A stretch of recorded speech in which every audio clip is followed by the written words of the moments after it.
네, 우리 하나님 말씀 함께 보시겠습니다. 사사기 2장 6절부터 15절까지 말씀입니다. 사사기 2장 6절부터 15절까지 말씀.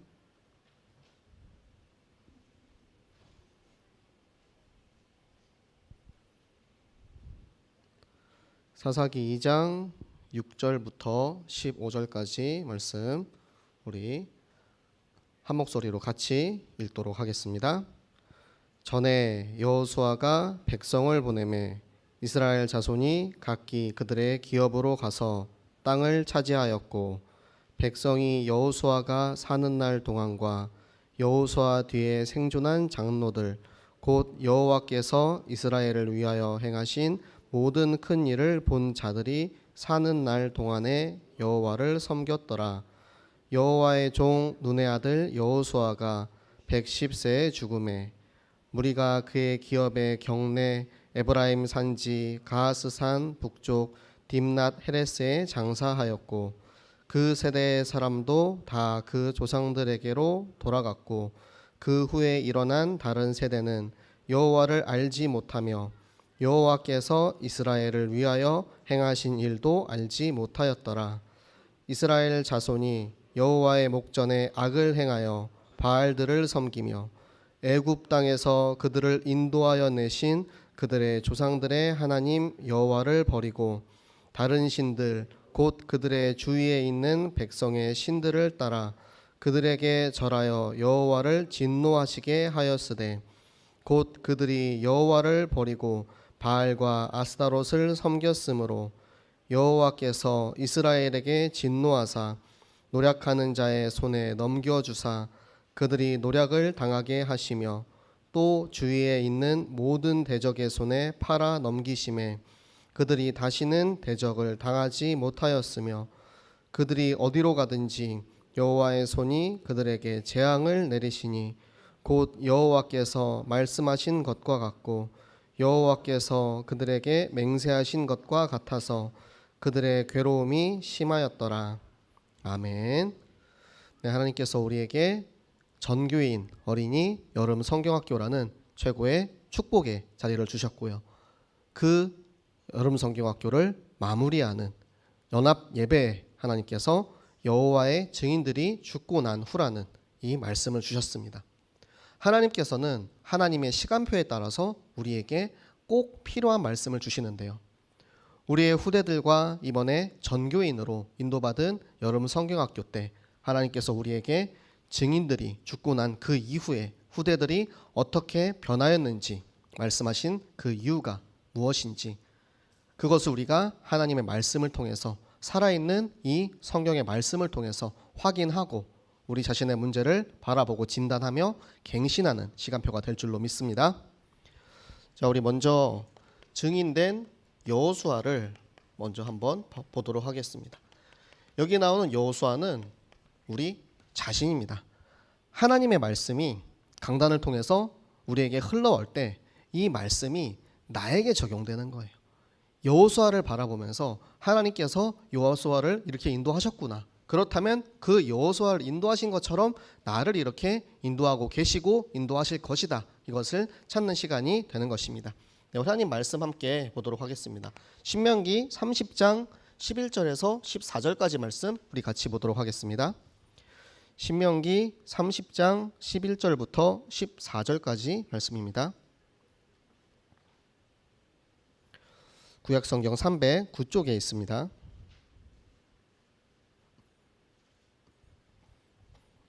신명기 30장 11절부터 14절까지 말씀, 네, 우리 한 목소리로 같이 읽도록 하겠습니다. 내가 오늘 내게 명령한 이 명령은 내게 어려운 것도 아니요 먼 것도 아니라 하늘에 있는 것이 아니니, 내가 이르기를 누가 우리를 위하여 하늘에 올라가 그의 명령을 우리에게로 가지고 와서 우리에게 들려 행하게 하랴 할 것이 아니요 이것이 바다 밖에 있는 것이 아니니, 내가 이르기를 누가 우리를 위하여 바다를 건너가서 그의 명령을 우리에게로 가지고 와서 우리에게 들려 행하게 하랴 할 것도 아니라, 오직 그 말씀이 내게 매우 가까워서 내 입에 있으며 내 마음에 있은즉 내가 이를 행할 수 있느니라. 아멘. 우리가 하나님의 말씀을 받았을 때 그 말씀이 나에게 편집이 돼야 돼요. 그래서 내가 받은 그 말씀을 통해서 살아있는 말씀이 나를 지금 어떻게 어디로 인도하고 계시는지 확인하는 것이 바로 응답입니다. 자, 먼저 노예된 우리를 절대 불가능하고 절대 구원받을 수 없었던 우리를 하나님께서 찾아오신 은혜의 복음으로 우리를 해방하여 주셨는데요. 그것이 바로 유월절 어린 양의 피로, 예수 그리스도의 피로 우리의 모든 죄와 저주와 지옥의 문제를 하나님께서 해결해 주시고 우리를 그곳에서 해방하게 하셔서 절대 불가능한 나를 절대 가능하게 바꾸어 주신 것입니다. 그렇다면 우리가 지금 살고 있는 이 시대에 이미 신분과 이미 권세를 가진 우리들은 지금 이 전쟁 중에 있는 거예요. 전시에 우리가 무엇을 해야 하겠습니까? 지금 우리의 가장 영적 최전방은 바로 말씀을 전하는 전도와 선교의 현장입니다. 이번에도 성경학교 하시면서 전도하실 때 많은 부분들을 여러분이 직접 체험하셨을 거라고 생각을 해요. 영적 최전방이기 때문에 많은 일들이 일어납니다. 영적인 싸움도 일어나고, 제가 이번에 성경학교 현장에 들어가면서 하나님이 작년에 없었던 겨울 성경학교 때 없었던 현장들을 많이 이렇게 문을 열어주셔서 거기에 가서 이제 사역을 했는데요. 더 많이 열릴 수 있었어요. 그런데 보니까 문이 열리려고 할 때 그때 이제 사단이 가만히 있질 않는 거예요. 그것을 보면서 열린 현장도 있지만 열리지 않고 닫히는 현장을 보면서 아, 이게 지금 전쟁 중이구나. 전쟁에 패배하면 이 현장의 문이 열리지 않고 전쟁에서 우리가 말씀 가지고 승리하면 현장의 문이 열려서 거기에 하나님의 말씀, 복음이 선포되는 것을 하나님께서 확인하게 하셨는데요. 물론 이번에 열리지 않았다 하더라도 계속해서 기도해서 그 현장을 놓고 하나님의 말씀을 선포하고 그곳에 있는 모든 흑암의 세력을 꺾을 때 하나님께서는 분명히 그 현장의 문을 확실하게 열어주실 줄로 믿습니다. 자, 그리고 모세의 수종자였던 여호수아. 자, 모세가 하나님과 친구처럼 대화하는 것을 보고 자란 여호수아였어요. 그러니까 여호수아는 모세가 했던 그대로 하나님과 항상 대화하고 항상 하나님께 여쭈어보고 하나님의 말씀을 듣고 하나님의 명령을 따라서 모든 일들을 그대로 했습니다. 그대로 안 했을 때 어떻게 됐습니까? 여리고를 무너뜨리고 나서 여리고를 내 힘으로 무너뜨렸습니까? 하나님이 하라고 하는 그대로 행했기 때문에 여리고가 무너졌는데 바로 내가 교만해지니까 아이성을 갈 때는 어떻게 하죠?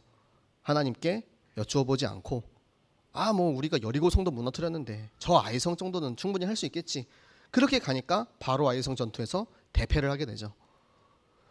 여호수아가 모세의 모습을 보고 자랐던 참 제자의 모습을 가졌던 것처럼 우리가 어떠한 삶을 살고 있느냐, 그것이 바로 우리의 후대들에게 그대로 영향을 주고요. 지금 나의 모습은 내가 우리 선대들 통해서 보고 배운 것들을 하나님께서 많이 보여주시는데요. 제가 어렸을 때 엄마가 침대 위에서 울면서 기도하는 걸 봤어요. 근데 그때는 왜 울면서 기도하는지 이해를 못했어요. 그래서 엄마한테 물어봤어. 엄마는 왜 울면서 기도해? 그러니까 엄마가 너무 하나님께 감사해서 그렇다라고 하는데, 물론 그때는 잘 이해가 되지 않았죠. 그런데 제가 어른이 되고 나서 나에게 받은 이 구원의 감사, 나와 함께 하시고 나에게 계속해서 힘주시고 나를 인도하시는 그 하나님께 감사할 때 나도 모르게 눈물을 흘리면서 기도하고 있는 그런 모습들을 발견하게 하셨는데요. 또 여기서 막 이렇게 뛰놀아 다니는 우리 랩런트들 보잖아요. 이제 가끔 우리 랩런트 한 명 나와가지고 앞에 마이크 자꾸 붙잡고 이게 뭐 하려고 하는 랩런트 있습니다. 딱 보면은 누구 아들인지 딱 보면 알 수 있죠. 우리가 어른들이, 우리의 믿음의 선대들이 하는 것들을 그대로 후대들은 보고 자랍니다. 그래서 이 참 제자의 모습이 무엇이냐, 말씀을 보고 말씀을 묵상하고 말씀과 가까운 나의 모습을 보고 우리의 후대들이 자라난다는 것입니다. 그래서 우리는 어떠한 믿음을 가지고 있어야 하냐, 정탐꾼의 믿음이 있어야 합니다.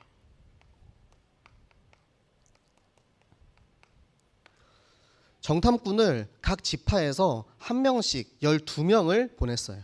12명이 정탐꾼이 갔는데 10명은 그 땅에 있는 안악 산지에 있는 이 거인들을 보고 이제 우리는 저들 앞에서 메뚜기와 같습니다. 절대로 이길 수 없습니다. 우리는 가면 분명히 죽게 될 겁니다. 차라리 우리 그냥 다시 애굽으로 돌아가면 안 됩니까? 완전 불신앙 포럼을 하는 거예요. 근데 거기에서 여호수아와 갈렙이 어떻게 합니까? 옷을 찢으면서 그 생명의 한을 가지고 우리가 가면 분명히 하나님께서 저들을 우리 손에 넘겨주실 것이다 라는 그런 믿음을 가지고 갔던 것인데요. 예전에 제가 선교를 준비하면서 그랬던 적이 있어요. 우리 이제 새생명교회에서 우리 선교팀을 데리고 중국에 가려고 하는데 그때 한창 여러 가지 의견의 충돌과 여러 가지 이제 분쟁들이 있어요. 산 렘넌트가 저를 찾아왔습니다. 전도사님, 우리 이거 이렇게 해서 선교 갈 수 있겠습니까? 라고 물어보더라고요. 그래서 제가 그 얘기를 해줬습니다. 그때 마침 나왔던 말씀이 정탐꾼의 말씀이었어요. 제가 제 얘기를 한 게 아니고 그때 하나님께서 이 말씀을 통해서 보여주신 거예요.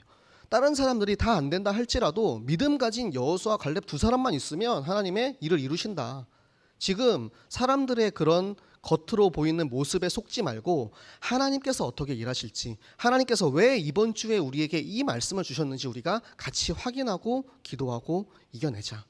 결국에는 하나님께서 그 선교를 통하여서 굉장히 많은 역사들이 이렇게 일어내셨거든요.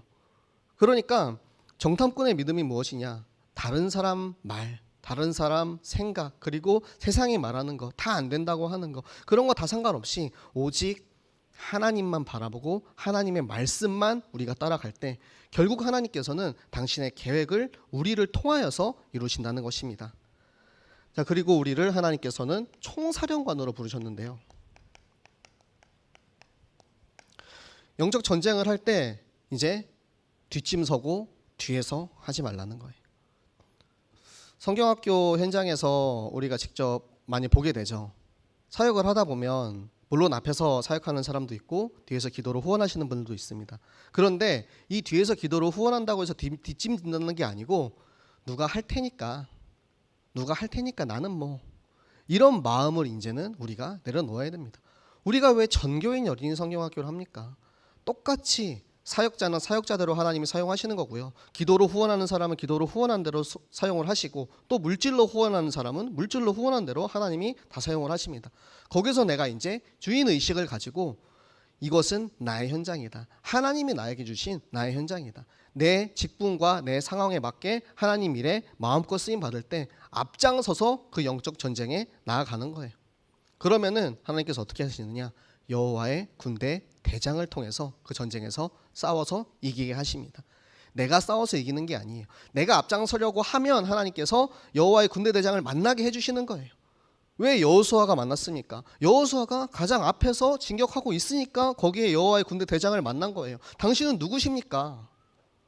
하나님께서 우리의 현장에 만나게 하실 여호와의 군대 대장, 그것을 기대하시면서 영적 전쟁의 최선봉에 나가서 싸우는 여러분들 되시기 바랍니다. 자, 그리고 하나님께서 우리에게 주신 또 응답 무엇입니까? 자, 하나님께서 이 땅을 분배하는 일을 마무리하게 하셨어요. 우리에게 주신 사명을 중간에 멈추는 게 아니고 끝까지 확실하게 마무리하는 것입니다.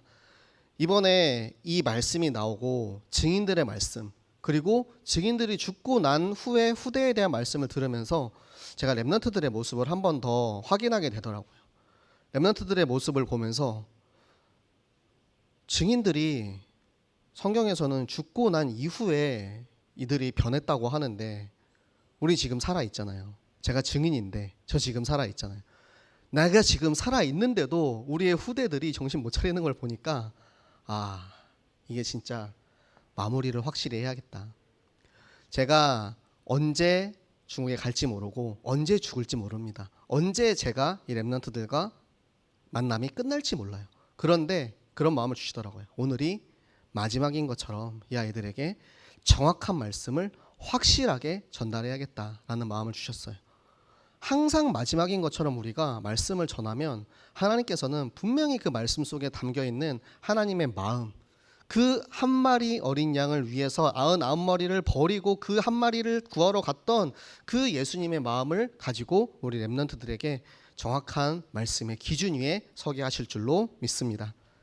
자, 그때 하나님께서 우리에게 기념비를 세워주십니다. 자, 기념비는 무엇입니까? 후대들에게 증거를 보여주시는 거예요.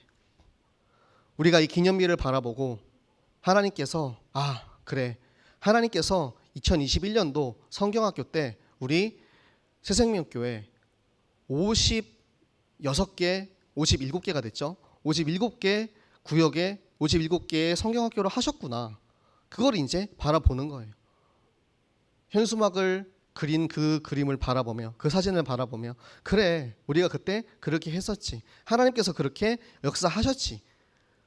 우리의 모든 발자취가 기념비가 되어서 우리의 후대들이 그것을 바라보고 우리 선배들이 했던 것처럼 나도 하나님이래 정교인으로 성경학교의 사역자로 쓰임받기 원한다. 우리 선배들이 가는 그 길을 바라보고 나도 전도와 선교에 목숨 걸고 가기 원한다. 우리 목사님이 중국에서 붙잡혀서 죽을 뻔했다고 하시는데, 그러면은 나는 인도에 가서, 나는 저기 파키스탄 가서, 나도 저기 아프리카 가서 내가 가서 복음 전하다가 죽어도 상관없다. 그 길을 걸어가는 것, 그것이 하나님께서 우리에게 기념비를 세우시는 이유입니다. 그냥 보기 좋으라고 세우는 게 아니에요. 기념비를 통해서 하나님이 주고자 하는 확실한 메시지가 그 안에 들어있는 거예요. 그거 바로 후대들을 위한 증거를 세우시는 것입니다. 그래서 하나님께서 우리에게 각자 우리에게 기업을 주십니다. 여호수아가 받은 땅은 어디였습니까? 딥낫 세라, 딥낫 헤레스, 에브라임 산지 그 땅을 받는데요. 여호수아가 받은 땅은 가나안 땅에서 받을 수 있는 땅 중에서도 가장 작은 땅이었어요. 그러니까 여호수아가 내게 큰 이적과 큰 영광을 달라고 하지 않았어요. 하나님께서 가장 나에게 필요하고 가장 나에게 꼭 필요한 현장을 우리에게 기업으로 주신다는 겁니다. 우리가 봤을 때 어떤 사람의 현장은 되게 크고 되게 역사가 많이 일어나고 뭔가 큰 일이 일어난 것처럼 보일 수가 있어요. 딱 봤을 때 와, 선교사님들은 막 선교지에 가가지고 막 몇백 명 막 영접시키고 막 이렇게 한다. 목사님은 막 가가지고 막 우리 막 거기 그 나라에 있는 신학자들 목회자들한테 막 이렇게 한다. 근데 그거에 비해서 내 현장은 왜 이렇게 조그맣지? 그게 아닙니다. 하나님께서 그 사람에게 맞는 딱 필요한 그 땅과 기업을 하나님께서 안배하시는 거예요. 그것이 나의 기업이고 나의 현장입니다. 그 현장에 우리가 뼈를 묻는 거예요. 우리가 죽고 나서 우리의 뼈를 어디에 묻을 것인가? 제가 처음 중국에 가서 그곳에서 하나님이 저를 향한 하나님의 부르심과 사명을 가지고 그렇게 몇 년 동안 이제 선교를 하려고 했는데 생각보다 선교의 문이 열리지가 않았어요. 그런데 하나님께서 어느 날 이제 인터넷에 그걸 보여주시는 거예요. 중국에서 일을 하면서 연수도 하고 배울 수도 있고 돈도 벌 수 있는 그걸 딱 보여주시더라고요. 그때 제가 이제 결심을 했습니다. 하나님, 저는 가겠습니다. 저는 뼈를 묻으러 가겠습니다. 제일 먼저 한 게 뭔지 아십니까? 당시 사귀고 있던 여자친구에게 이별을 통보했습니다. 나는 죽으러 갈 거니까 헤어지자. 참 지금 생각해보면 참 어렸죠. 네. 그리고 나서 휴대폰을 해지했습니다. 핸드폰 해지하고 난 이제 안 돌아올 거야. 난 죽으러 갈 거야. 휴대폰 해지하고 바로 그냥 그거 그때 중국에 가는 이제 연수 과정을 신청을 해서 들어가 버렸어요. 근데 가서 보니까 현실이 또 그렇지 않더라고요. 그러니까 내 의욕과 나의 것을 뭐 이렇게 앞서서 하다 보니까 그때는 하나님이 문을 안 열어주시더라고요. 나는 죽으러 가겠다라고 나름 비장하게 들어갔는데 그게 아니더라고요. 그래서 하나님이 다시 저를 한국으로 보내셔서 또 하나님이 귀한 또 우리 사모님을 그리고 우리 귀한 새생명교회를 만나게 하셔서 지금 이렇게 훈련을 받게 하시고 결국 내가 묻힐 땅이 어딘지 하나님의 계획 따라 나를 인도하시겠다라는 그런 마음 딱 주시더라고요. 여러분이 묻힐 땅은 어디입니까? 여러분의 뼈를 어디다가 묻으시겠습니까? 지금 지하에 지금 땅 이제 알아보셔야죠. 나는 저기 옆에 어디에다가 요만큼 요 땅은 내 거, 요 땅은 내 거.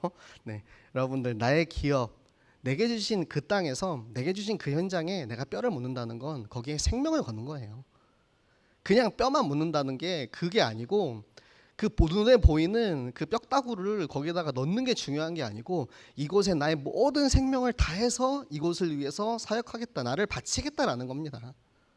예수님이 죽음으로써 생명을 우리에게 생명을 주셨잖아요.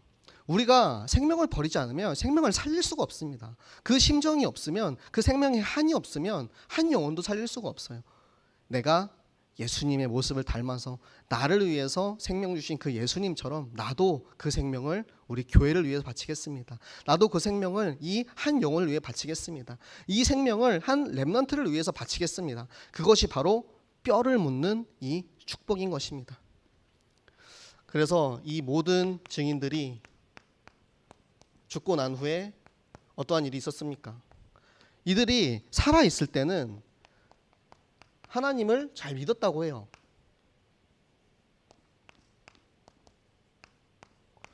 사는 날 동안에는 하나님을 잘 섬겼는데 왜 하나님을 잘 섬기던 이들이 죽고 난 후에는 하나님을 잊어버리게 됐을까요?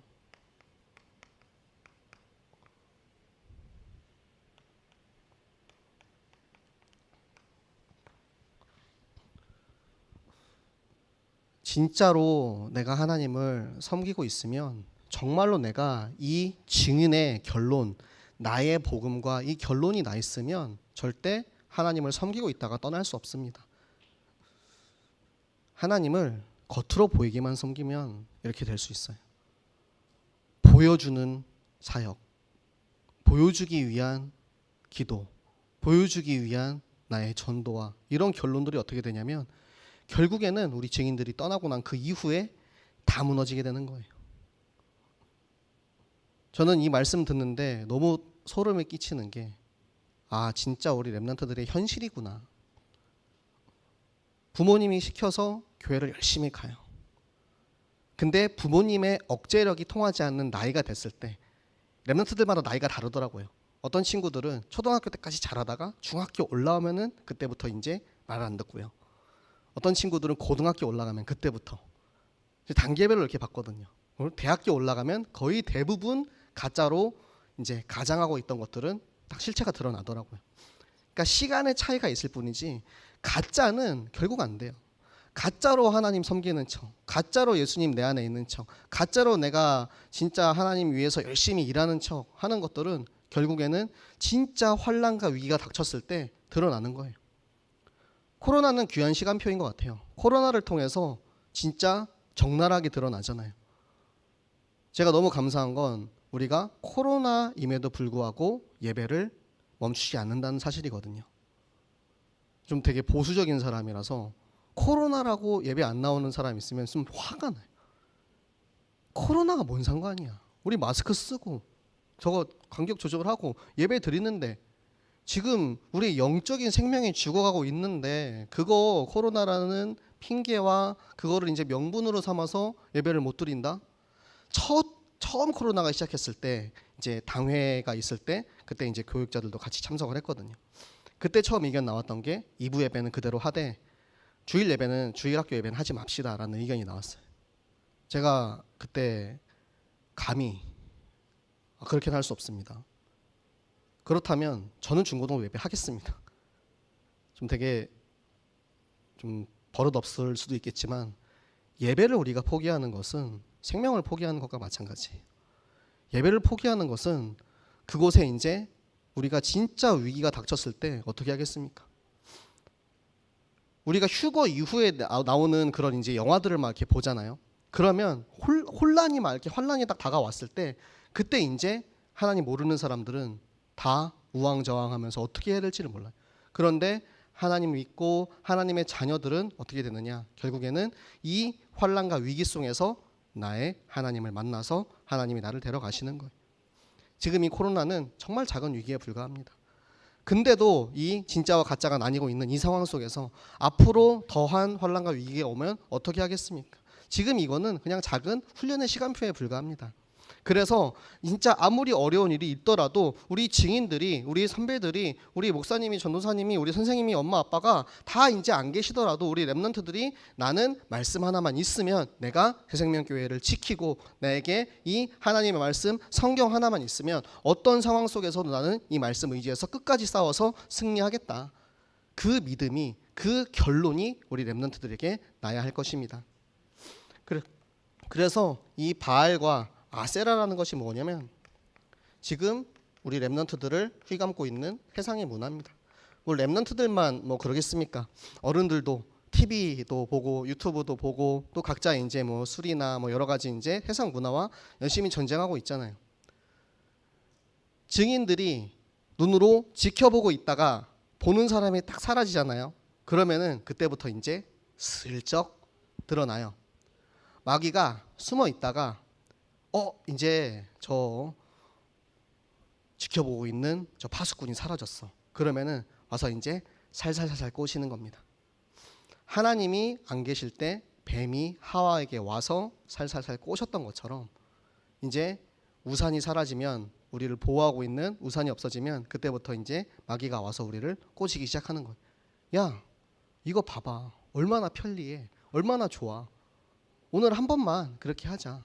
오늘 한 번만 예배 빠지고 친구들이랑 가서 술 한잔 하고 오자. 야, 오늘 저기 한국 국가대표 축구 경기 있다는데 이런 날은 치킨 한번 먹어야지. 정말 솔깃하거든요. 솔깃합니다. 그러면은 이제 조금씩 마음에 틈을 내어주고 이 틈을 통해서 마귀가 훅 들어오는 거예요. 처음이 어렵습니다. 처음이. 그 다음부터는 너무 편해지거든요. 그거를 저도 20살 때 너무 많이 경험을 했고 그거를 하나님께서 그 이후에 어떠한 일들이 벌어지는지를 너무 적나라하게 표현하고 있는 것이 바로 이 재앙입니다. 재앙은 그냥 오는 게 아니에요. 밑도 끝도 없이 오는 재앙이 아니고 우리가 하나님의 말씀을 따르지 않았기 때문에 오는 것이 재앙이거든요. 물론 재앙의 목적은 하나님이 우리를 사랑하시기 때문에 주는 것은 맞습니다. 왜냐? 아니 내 새끼가 정신 못 차리고 있으면 가가지고 몽둥이 들고 가가지고 막 때리면서 막 가면서 막 빨리 돌아와라. 더 하면은 진짜 죽는다. 그러다가 이제 위험하다. 막 이러면서 막 그렇게 해야 될 거 아닙니까? 막 혼내고 막 때리고. 그런데 재앙이 왜 일어나느냐? 말씀대로 하지 않으니까 일어나는 거예요. 제일 위험한 게 뭐냐면 나는 랩런트니까 다 괜찮아라는 그런 생각입니다. 나는 교회 다니니까 괜찮아라는 생각입니다. 그거는 진짜 영적인 진실을 모르는 거예요. 하나님께서는 공의로우신 하나님이기 때문에 아무리 사랑하더라도 아담과 하와를 너무나도 사랑했음에도 불구하고 선악과를 먹었을 때 하나님의 에덴 동산에서 쫓아냈어요. 그것이 하나님의 공이거든요. 그러면 우리가 말씀을 따르지 않고 하나님의 말씀을 지키지 않을 때 우리에게 불길한 말씀, 그 저주의 말씀 그대로 우리에게 이루시는 거예요. 그것을 이루시는 목적이 결국에는 정신 차리고 돌아오라는 목적이지만 우리가 놓치지 말아야 할 것, 내가 말씀대로 따르지 않았을 때 결국에는 그게 결과가 나에게 그대로 돌아온다는 것입니다. 그 재앙을 내가 겪고 혼나면서 돌아오는 것이 우리에게 이득입니까? 하나님의 말씀을 순종하고 따라감으로써 하나님께서 우리를 얼마나 사랑하는지 확인하고 돌아와서 이 전교인 어린이 전도운동의 그 대열 속에 내가 인도받는 것이 하나님께서 가장 바라시고 가장 축복하시는 일인 것입니다. 속지 마시기 바랍니다. 우리 랩런트들도 속지 마시기 바랍니다. 요즘 계속해서 랩런트들을 만나면 그걸 확인해요. 5손가락 해보라고. 계속 확인합니다. 당연히 다 잘할 줄 알았거든요. 솔직히 새생명교회에서 그 랩런트들이 이렇게 자라났는데 당연히 잘할 줄 알았는데 생각보다 못하는 친구들이 있어요. 그리고 아니 되게 못할 것 같은데 잘하는 친구도 있어요. 그러니까 우리가 계속해서 확인해야 돼요. 지금 이 아이가 어떤 상태에 있는지, 이 안에 예수님께서 어떻게 살아 계시는지, 어떻게 역사하시는지, 지금 어느 시간표에 있는지, 지금 어디쯤에서 어떤 응답을 받고 있는지 계속해서 우리가 확인을 하면서 이 아이에게 지금 필요한 것을 영적으로 진단하고 말씀으로 답을 주어야 됩니다. 그러면 이 재앙에서 우리 랩런트들이 분명히 나와서 재앙 받지 않고 더 행복하게 우리 랩런트들이 그렇게 살아가기를 저는 정말로 바라거든요. 그래서 하나님께서 우리에게 이 언약이라는 절대로 어김이 없는 언약이라는 시스템을 우리에게 선물로 주셨어요. 그것이 무엇이냐면 참 제자의 기준 위에 우리가 서 있다는 것입니다. 말씀이 만약에 없었으면 우리는 기준이 무엇인지 알 수가 없어요. 내가 좌로 가야 하는지 우로 가야 하는지 판단할 수 없을 때 내가 이것을 선택해야 할까 가야 할까 말아야 할까 고민할 때 하나님께서 우리에게 기준이 되어주시는 것, 캐논, 그게 하나님의 말씀입니다. 그리고 어떠한 일이 있을 때 그것을 예수 그리스도의 시점에서 보는 거예요. 예수님께서는 어떻게 하셨을까? 우리의 모델 되시고 우리의 참 증인 되시는 예수님께서 이 상황 속에서 어떻게 하셨을까? 예수님이 이 땅에 인간의 몸을 입고 오셔가지고 그 모든 죄악을 다 감당하시고 직접 그 몸으로 우리에게 보여주신 다음에 하나님께서 불러서 하늘로 올라가셨다가 우리 마음속에 성령으로 오셨잖아요. 그 예수 그리스도께서 내 안에 살아 계시기 때문에 그 인간의 몸을 입고 말씀이 육신이 되어 이 땅에 오신 그리스도가 내 안에 있기 때문에 우리는 항상 그리스도가 나의 기준이 될 수 있는 것입니다. 그래서 우리에게 주신 이 생명, 목적이 하나예요. 생명을 전하기 위해서가 아니면 다른 것들은 다 격가지입니다. 우리가 하다못해 작은 기도회를 하나 열어도 여기에 생명을 얻기 위해서 하는 것이라면 하나님의 계획과 기준이 그 안에 있는 것이고, 몇천 명, 몇만 명이 모이더라도 그 안에 생명이 없으면 그거 다 그냥 껍데기일 뿐만 껍데기밖에 없는 것입니다. 제가 선교지에 있을 때 하나님이 저에게 딱 한번 깨닫게 하신 게 있는데, 제가 아까 말씀드렸다시피 뼈를 묻겠다고 하고 들어갔잖아요. 나는 뼈를 묻을 거야 라고 중국에 들어갔는데 제가 한 3년 동안 전도를 안 하고 있었어요. 근데 그거를 제가 못 깨닫고 있었거든요. 그때 한국에서 이제 이 선교팀이 들어온 거예요. 들어와가지고 그분들이랑 같이 이제 캠프를 나갔어요. 캠프를 나가가지고 진짜로 오랜만에 구원의 길을 했죠. 구원의 길을 하면서 제가 했던 말이 아직도 기억나요. 물을 딱 보여주면서 이 물을 마시면 네가 생명을 얻을 수가 있어. 나는 이 물을 지금 마셨는데 나는 너가 이 물을 마셨으면 좋겠어. 그래가지고 너한테 이거를 전해주는 거다. 네가 먹고 안 먹고는 네 자유다. 근데 그 다음날 얘가 교회에 왔어요. 그리고 나서 하는 말이 나도 그 물을 한번 먹어보고 싶어서 왔다. 그게 너무 기억에 남는 거예요. 제가 3년 만에 중국에 가서 첫 전도를 했어요. 그거에 그리고 나서 목사님이 하신 말이 야 재민이가 전도를 했네. 그 말에 너무 큰 충격을 받았어요. 나는 선교사를 하겠다고 뼈를 묻겠다고 중국에 들어왔는데 전도를 안 하고 있는 나의 모습을 보면서 그때 하나님 주신 마음이 전도하지 않는 그리스도인은 반쪽짜리다. 반쪽짜리도 모자랍니다. 껍데기밖에 없는 그리스도인이라고 생각이 딱 들더라고요. 그 주부터 시작해서 매주 토요일 날 이제 대학교에 캠프를 나갔어요. 남경에 있는 모든 대학교를 다 돌았어요. 한 바퀴 돌고 두 바퀴 돌고 세 바퀴 돌고 돌 때마다 결과가 달라집니다. 처음 갔을 때는 완전 강팍하거든요. 막 진짜 가면은 막 말도 안 들어주고 막 이제 그게 뭐냐고 하면서 막 이렇게 되게 싸늘하게 대하고, 그런데 그게 두 바퀴 세 바퀴 막 그거를 계속해서 돌면서 하나님이 주시는 마음이 결국에는 편법이 없구나. 뭐 지름길 없고 그냥 전공이에요. 그냥 부딪히는 거예요. 그냥 대가리 깨지게 그냥 들어가는 거예요. 가가지고 전도하고 가서 전도하다가 이 친구 만나면 복음 전하고 뭐 전도해가지고 얘가 뭐 교회 오고 안 오고 상관없이 내가 살기 위해서 내가 죽게 생겼으니까 내가 가가지고 막 전도하는 거예요. 그때 진짜 너무 감사한 게 그런 시절이 있었기 때문에 이제 선교사님이 저에게 재민아 한국에 가서 신학을 해라. 지금 너가 말씀의 기초가 너무 부족하다. 가가지고 신학을 하고 돌아와라. 이런 말씀을 하셔가지고 제가 오게 된 거고요. 결국 전도하러 갔을 뿐인데 그곳에서 하나님께서 정체성과 그 모든 하나님의 계획을 다 인도하시더라고요. 여러분 현장에서 작은 전도, 여러분 현장에서 5손가락 전도, 이거 그냥 하는 게 그 사람을 위해서가 아니고 여러분 자신을 위해서 하시기 바랍니다. 그러면은 다 살아납니다. 현장에 내 안에 있는 이 기준이, 내 안에 있는 이 시스템이 막 일어나기 시작하는 거예요. 그래서 우리를 하나님께서는 이 반석 위에 부르셨습니다. 세상에 어떠한 일이 일어나도 절대 흔들리지 않는 반석. 이 땅에 세워진 새생명교회 성전 건축을 통해서 그 어떠한 문제가 오더라도 흔들리지 않는 반석 위에 세운 이 교회를 통해서 하나님께서는 이 지역과 이 나라와 전 세계를 살릴 우리 렘넌트들을 기르고 계신 것입니다. 그것이 바로 RUTC 운동입니다. 렘넌트들을 키우는 것. 물론 제가 살아있을 때 제가 전도하면 더 좋겠죠. 그런데 우리의 인생이 무한하지 않기 때문에, 그리고 우리의 후대들을 통하여서 저는 전도는 피라미드라고 생각을 하거든요. 다단계 판매 그렇게 하잖아요. 제가 두 명한테 전도를 했어요. 이 2명의 후대들이 또 2명씩만 후대를 키우면 4명이 되죠. 그렇게 해서 피라미드가 쫙 뻗어나가는 거예요. 나는 2명한테 전도했을 뿐인데 이 2명을 통해서 4명이 되고, 그러면은 제자가 몇 명이 되는 겁니까? 2명이 4명이 되고 4명이 8명이 되고 8명이 막 그렇게 해서 제곱수로 계속해서 늘어나는 거예요. 그게 RUTC 운동입니다. RUTC 운동은 피라미드 전도 네, 이렇게 생각하시면 안 되고요. RUTC 운동은 우리 후대들을 통해서 앞으로 저 세계 아직도 복음 듣지 못하고 내 팔이 닿지 않는 곳까지 하나님께서는 우리의 후대들을 통해서 그곳에 복음을 분명히 전하실 것입니다. 그래서 하나님께서 우리 교회에게 주신 25주년 때 주셨던 이 비전, 이 비전은 결국에는 땅끝을 향해 가는 우리 새생명 교회를 의미합니다.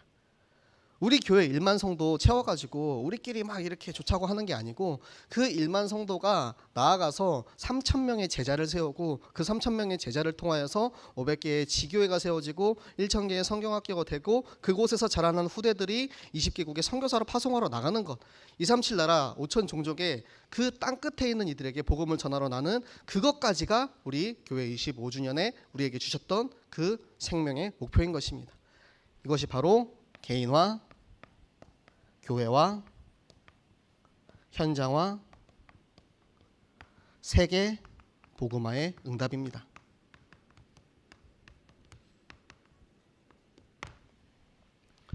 하나님께서 우리에게 주실 응답이 무엇이냐? 결국에는 우리가 지금 인도받고 있는 이 모든 응답을 지속할 수 있는 후속의 시스템입니다. 그런데 이 후속 시스템이 말씀이 없이는 지속이 될 수가 없어요. 갈라디아서 2장 20절 말씀이 후속 시스템의 가장 큰 키입니다. 내가 죽어야 돼요. 내가 안 죽으면 내 안에 계시는 그리스도가 할 수가 없어. 아무것도 할 수가 없어. 우리 심지어 구역 예배 하나 드린다고 생각을 했을 때, 구역의 예배가 우리 이번 주에는 성경학교니까 모든 구역원들이, 모든 렘넌트들이 다 모여서 예배를 드렸어요.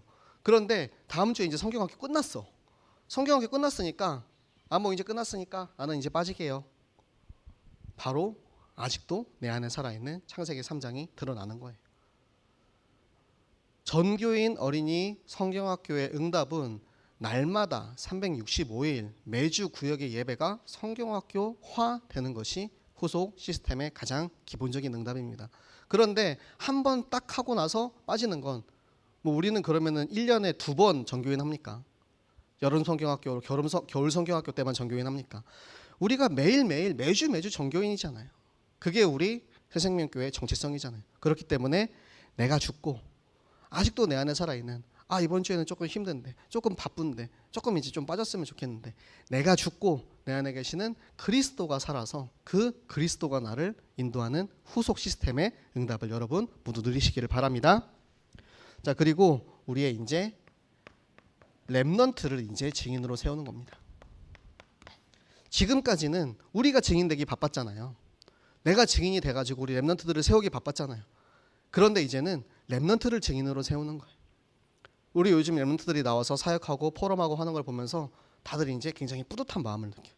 그런데 그게 이제 한번 이벤트성으로 되는 게 아니고, 이 렘넌트들이 앞으로 내가 증인으로 서서 그들의 후대를 인도할 수 있고 그들의 현장의 증인으로 설 수 있도록 내가 그들에게 이 언약의 바톤을 넘겨주는 겁니다. 그러면 이 언약의 바톤을 받는 우리 렘넌트들이 또 나아가서 다음 시대에게, 그리고 우리 현장에 있는 이들에게 이 바톤을 넘겨주는 것, 하나님께서 우리 렘넌트들을 통해서 증인으로 증거를 세우실 줄로 분명히 믿습니다.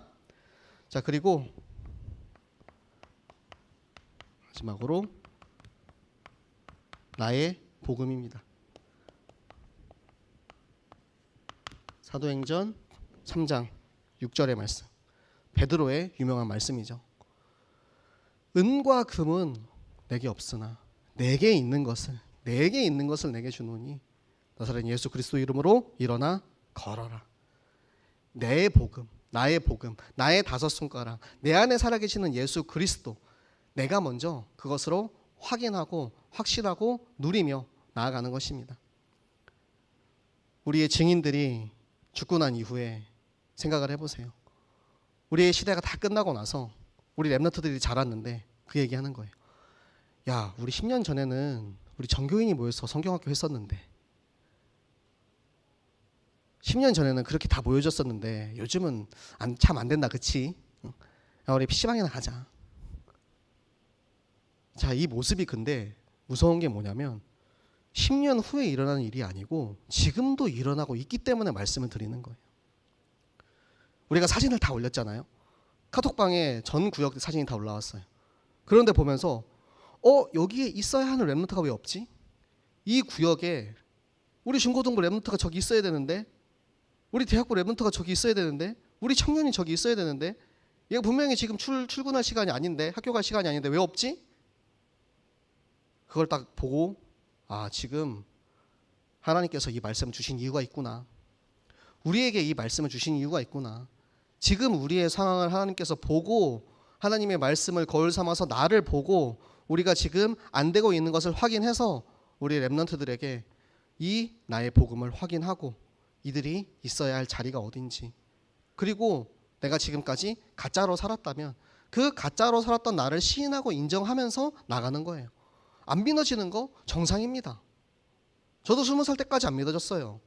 저 어렸을 때부터 교회 다녔거든요.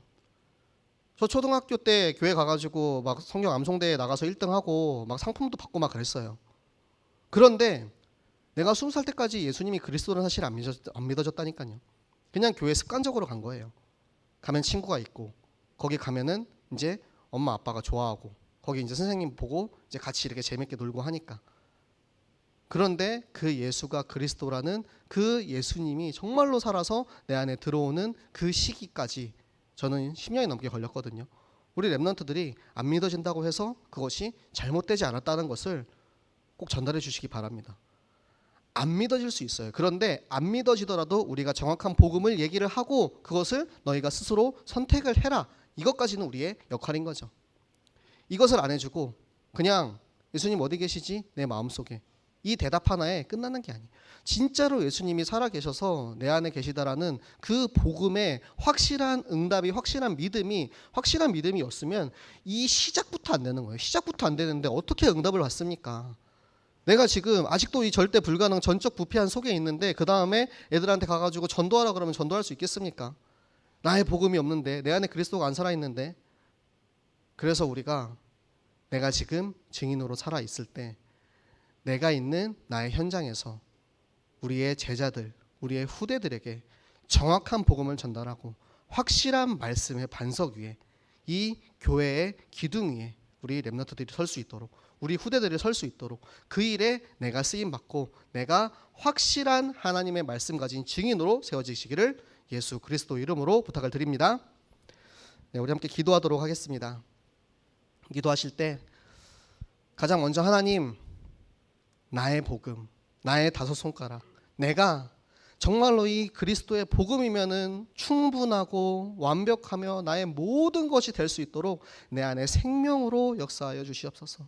내게 주신 이 생명을 나도 이 생명을 드리기 원합니다. 하나님, 내가 이 생명을 바쳐가며 내가 이 교회를 위해서, 현장을 위해서, 우리 렘넌트들을 위해서 사역하기 원하오니 하나님, 나를 사용하시고 나를 통해서 하나님의 계획이 이 땅에 이루어지게 하여 주시옵소서. 우리 증인들이 모두 죽고 난 그 이후에 우리 렘넌트들이 이 현장에 남아서 해생명교회 생명 렘넌트 공동체의 언약의 바톤을 이어가고 더욱더 많은 우리 25년 비전을 이루어서 땅끝까지 이 복음 전하는 일에 마음껏 쓰임을 받게 하여 주시옵소서. 우리 함께 기도하도록 하겠습니다.